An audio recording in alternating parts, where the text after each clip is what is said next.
মার্কিন president Donald ট্রাম্পের উদ্যোগে গঠিত বোর্ড অফ পিসের প্রথম শীর্ষ সম্মেলন, যেখানে যোগ দেয় ২০ দেশের প্রতিনিধিরা। প্রথম বৈঠকেই ট্রাম্প স্পষ্ট জানিয়েছেন, ইরানকে অবশ্যই পরমাণু অস্ত্র তৈরির পথ ছাড়তে হবে, নতুবা পরিস্থিতি খুব খারাপ হবে। তিনি বলেন, তেহরানের সাথে আলোচনা সঠিক পথেই এগোচ্ছে, তবে যে কোনো চুক্তির ক্ষেত্রে সেটিকে অবশ্যই অর্থবহ করতে হবে।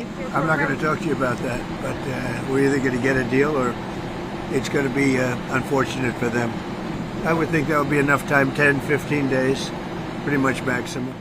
এর আগের দিন যুক্তরাষ্ট্রের সাথে ইরানের বৈঠক হয়। পরে ইরানের পররাষ্ট্রমন্ত্রী আব্বাস আরাকচি জানান যে তারা একটি চুক্তির কাছাকাছি পৌঁছেছেন, তবে ইরান শুধু তাদের পারমাণবিক কর্মসূচি কমানোর বিষয়ে আলোচনা করতে রাজি, কোনোভাবেই ইউরেনিয়াম সমৃদ্ধকরণ পুরোপুরি বন্ধ করবে না। Iran has consistently pursued a strategy aimed at the peaceful use of nuclear energy, while demonstrating readiness to address any concerns. গরমে দাপাদাপি ঘরের চালের স্থায়ী সমাধান Anwar cement sheet. Regarding the nature of its nuclear program and to ensure its exclusively peaceful character.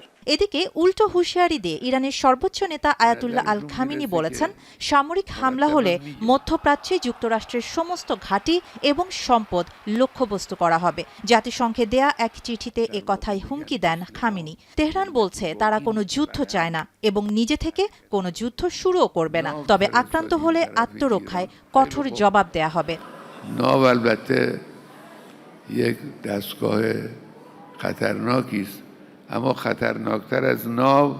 এর আগে মার্কিন president Trump বলেছিলেন, Iran যদি বাড়াবাড়ি করে তবে তাদের উপর বড় ধরনের হামলা চালানো হবে।